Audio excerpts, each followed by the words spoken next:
on YouTube? This is Ian Mountain Moose Reviews. It's been a very, very long time since I've done a video, so I figured I would get back into the swing of it. So, hope everybody's been enjoying their apocalypse/COVIDness, the lockdowns. I've been using most of my time to get in shape, make sure that I was physically fit, take care of my wife, kids, do some work every now and again.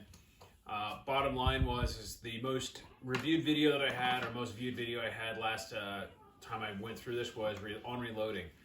Whether or not you should get into the reloading. Are you going to save money doing it? Well, that's still a very valid question now as we look forward. So since election day of last year, ammo prices have gone through the roof if you can find them, as well as reloading components. So a lot more people kind of clued into the fact that, hey, you may not have stuff on the shelf. So what do they start doing? You got a lot of novice reloaders out there purchasing a bunch of stuff. You got a lot of folks who are buying up stuff and just hoarding onto it in case of a rainy day. So I'm kind of going to go through that. I'd like to ask you to, hey, please, tracking, there's some noise in the background. Kids are outside playing. Why? Because it's a gorgeous day and there's no reason I should make them quiet to film this. So as we go forward, I'm going to be referencing some note cards because I want to make sure that I accurately stated what I found on basic looks for both sites for reloading materials as well as for sites for purchasing stuff. So we're going to go ahead. So for my review, or for my test for all of this, what I decided to do was go through just the most common round I could find that most people have for handgun. And so I went with the 9mm Luger. It's a round that's very hard to find right now, so it's and it's highly sought after. So it is one of those that I think that is important to look at. It's one of the ones that some people go, well, I'll just make my own.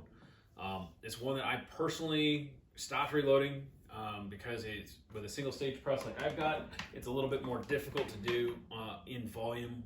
It's just real small pieces, but if you've got a progressive plus press, it's a lot better. So the two sites that I looked at predominantly, one was GunBroker, just because it's an online auction site that you can have stuff shipped pretty much any state in the union. And I also went with Midway USA. The reason I went with Midway is because I have bought reloading supplies through them for years. They've always done pretty good prices. I know there's folks out there who may or may not have it, but I'm trying to do the lowest common denominator. So for the major parts of the bullet that we have to look at, or for reloading, we have to look at the brass, the primer, the powder, and the projectile. So I went with the assumption that you could go to your local range and purchase or have your own brass without having to purchase any. That will drastically increase the cost per round. So most of the folks that I know that reload will tend to go to a rifle range, their local pistol club. They'll pick up the brass that either they shoot or others shoot if their range allows it. So I accounted for zero cost for the brass. So going forward from that, I went through for the primers. So the first part that I looked at for primers is, are they available? On Midway USA, for small pistol primers, they are not currently available. So that does factor into whether or not it costs more for the purchase of that material. So normally, as you go through, if you bought primers off of Midway USA, small pistol primers, CCIs, they're about 4 cents a primer. So for 100, I based all of mine off of how much it would cost for 100 rounds of ammunition. So roughly looking at $4 for a pack. Now that does not include the hazmat fee that is usually an additional $15 for shipping it in. But I did add for that in the end of the calculations. So it's about 4 cents a round. GunBroker, the prices varied wildly. I found everything from as low as 4 cents, but they were selling them, and it's such high volumes, you'd have to come out of pocket by several thousand or several $100s. For individual packs of 100, I found some people that were actually buying at $43 for a pack. So we're talking a 10-time increase. So now you're looking at the cost just for the primer off of GunBroker is 43 cents per bullet. So that way up, super inflationary prices. I personally would never pay for that. I'd wait until prices go down. But the primer seems to be the one part of the whole component for the whole cartridge that is tended to be the most expensive. Next, I went through the actual bullets themselves. Can you actually find the bullet? So I went off of a Hornady XTP hollow point because they're usually the easiest ones to find. I go off of that just because my practice rounds are the same rounds I carry with or the same rounds that I hunt with. because I believe that practice makes perfect. Having the same projectile for multiple different functions, you should be able to practice with the same rounds that you are trusting your life to. Midway USA, if they had them in stock, so again, this is the second item that they did not have in stock, was roughly about 25 cents a bullet. That's about on average. Usually I expect about 30 cents a round, give or take, will come straight from that bullet because it is higher end. You can get a lot of other cheaper stuff. I have some bullets up there from Barry's for like Full Metal Jacket plinking rounds if I decide to go that route, just to get something through the gun so I get practice. But again, for my preference, I like to try and keep things all the same. So I was looking at about roughly 25 cents a round if they're in stock.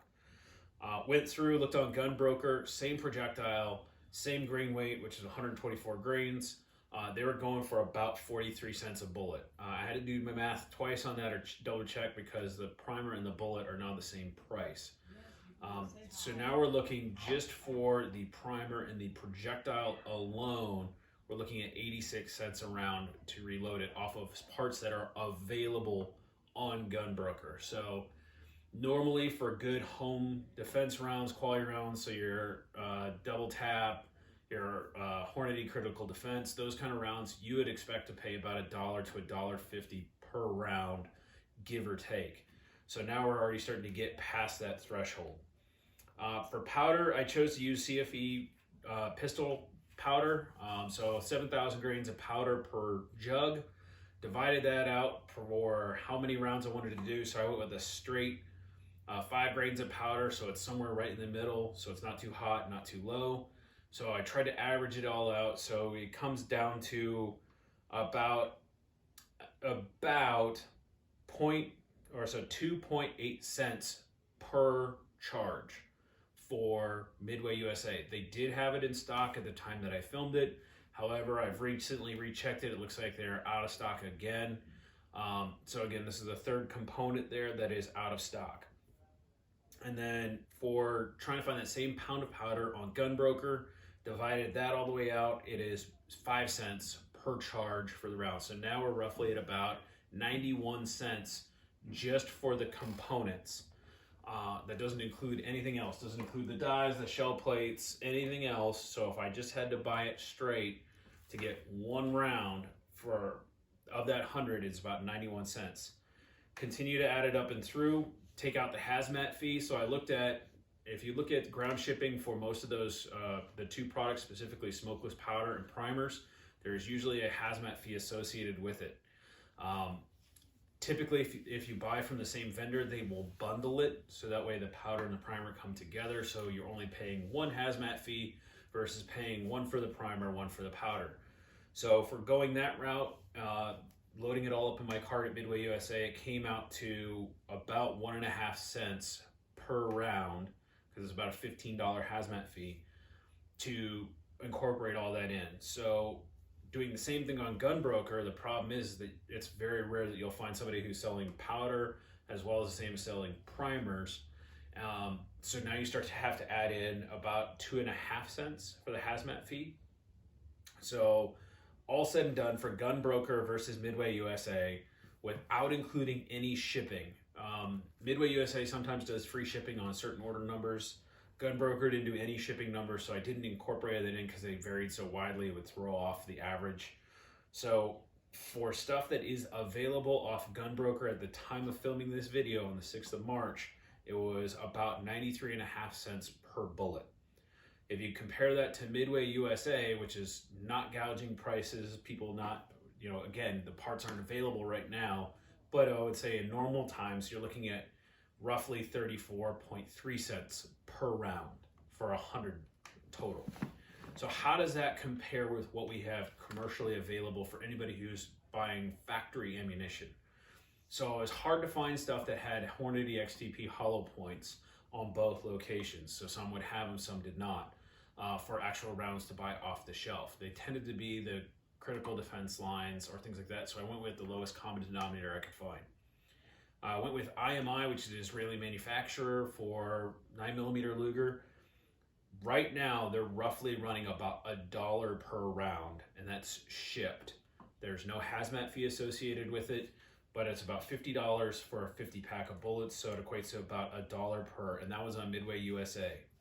If I went on to Gunbroker at the same price, I'm looking at the smallest parts that I could find for IMI people. Again, they're bundling their stuff together to force you to buy more. I found 500 rounds for about $456.99, but here's the catch, $30 for shipping. So that comes out to about 98 cents a round. So when you compare to what's available from both what we can buy for reloading components and what we can buy for complete factory made ammunition, you're looking at almost the same price, a difference of 5 cents a round. Does that 5 cents make a difference? Well, if you're only buying 100 rounds, probably not. It's a difference of about $5. If you're looking at the difference between that and, let's say, several thousand rounds, now you start to see that there is still a slim line margin, but that's only if you have your components already paid for. As I said, if you start going through and start buying the little pieces that you need, the dies, the individual dies are 43 cents per, that has to be factored in. Your press is a couple $100. If you get a stand, if you have a hand primer, if you have prepping tools, if you have powder measures, those all will add extra costs that have to be brought across. So what I wanted to kind of do in this video and kind of encourage people to take a look at is reloading still a viable option? So in my personal opinion, I believe that reloading is still viable for 3 reasons. The first reason is that it still gets you to practice learning how to reload your own. As we've seen right now, most of the shelves across the country are completely bare. Versus whenever I buy reloading components by buying them at a normal time, I can literally have stacks of bullets that just need something to be put into. So I can kind of store that for whenever the stores dry up. If the store prices are cheaper, I can buy there.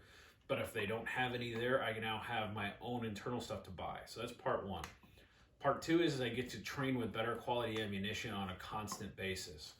As I've already kind of talked about, I like to train as I fight. So what I use is the primary uses that I have are home defense rounds or hunting rounds are the same rounds that I practice with at the shooting range.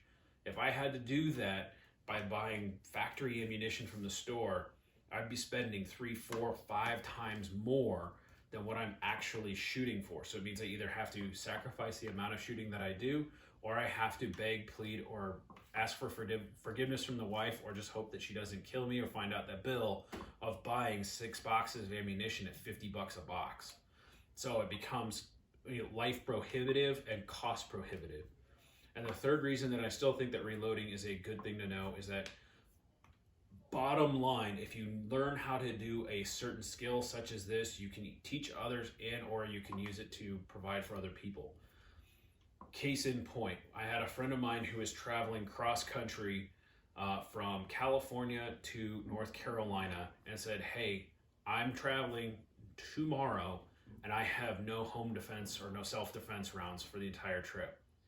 They're like, oh, I'll just find a box at the store and go pick it up. Called multiple stores, there weren't any available. So I was able to, in about a period of 20 minutes, crank out a few rounds so that person at least had enough rounds on hand, and that led to them being able to barter with me, not sell, because in my state it's illegal for me to sell ammunition, but barter ammunition that maybe I needed so that way I could get what I needed because that was not in the store as well. So you've given yourself an option to kind of help your friends, family, hunting buddies, especially if you live in states that if you've ever reloaded rounds for hunting in the state of California, they have to be all non-lead ammunition. It is over $2 a shot for most of that stuff. You can reload it for significantly cheaper. So you start to see the benefits. It's just more of a long-term solution. So that's kind of why I wanted to make this video. Hopefully I'll be making a few more videos before too long, kind of discussing a myriad of other things, not necessarily box reviews, because I think that they are A, not effective, B, they don't kind of tell you what I want to take this channel, and C, I don't find them to be as much fun because, yeah, gadgets are cool, but what am I actually teaching you? Is it something that is worthwhile that'll help you better yourselves? Or am I just helping preach consumerism for products that you may or may not want? Hope you enjoyed the video. Thanks so much for watching. If you liked it, please like and subscribe. Leave some comments below if you have specific questions. I'll be more than happy to answer them. Thanks for your time.